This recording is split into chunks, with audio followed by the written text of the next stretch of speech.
Hot 106, what up? It's Nick, afternoon show in studio with JUFU. Welcome to Providence, Rhode Island, New England. What's up? Thank you for having me. What's it like now going out to perform this big single, Who Are You? Obviously, with the younger demographic, it's huge on TikTok, but when you get in front of those fans and perform it, it's got to be amazing. It's honestly an amazing feeling. I want to leave a positive impact on a lot of people, especially the youth, because the youth is the future, and I love that I am given the opportunity to do so. So the song is Who Are You? Yes. What's it mean to you? What's it all about?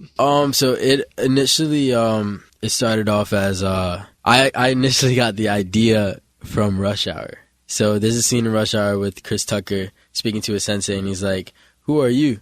And then the sensei's name is You, literally, and that's where I got the idea from.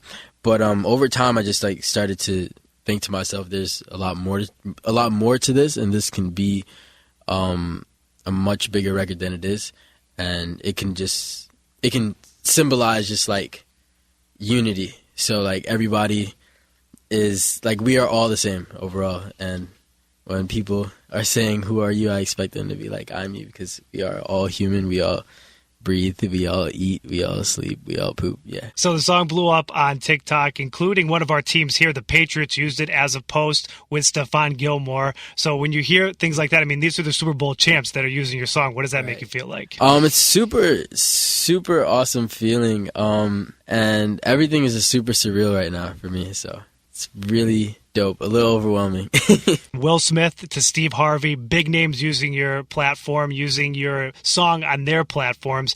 Who do you want to see next? Who would be that unbelievable artist or celebrity that you'd be like, I can't believe this is happening? I'm going to be honest, Will Smith was that person. Sure, how could it not be? But it would be fire to see some twins, more twins in the industry, or I can't even think of many other names other than Will Smith, because Will Smith is a huge inspiration. That was definitely huge. But I mean, literally, I just want to see everybody on it. I think the song kind of is just really has a good cause to it in a way now, I feel. And I feel like everybody should just be hopping on the wave, really. So the music video looked very interesting to shoot. Yes. A little bit of a demonic feel. So I actually happen to be a filmmaker in addition to being an artist. So throughout my filmmaking background, I've had history of just kind of making a lot of horror, horror-oriented films. So, I mean, that's kind of just the first thing I really... You could tell from the video. ...thought of, yeah. But, I mean, it's not meant to be dark at all. And we're actually shooting a new music video soon, so stay tuned for that. I thought you had an interesting post on IG this week, kind of going along with what you were just talking about, that this isn't an overnight thing, that this is something you've worked hard for. It started on Vine with comedy, and now it's morphed into music. So can you talk a little bit more about the post and the message you put with it? I recently just signed to Island Records. I'm very happy to be with Island. And overall, just a lot of people might think that I just put out Who Are You and the rest is history. But honestly, it's been a 6.5-year journey for me through making comedy skits on Vine. After Vine died, I had to make a big transition starting from zero again on Musical.ly and TikTok. And thankfully to TikTok and my audience there, I was able to put out a song called Whoa.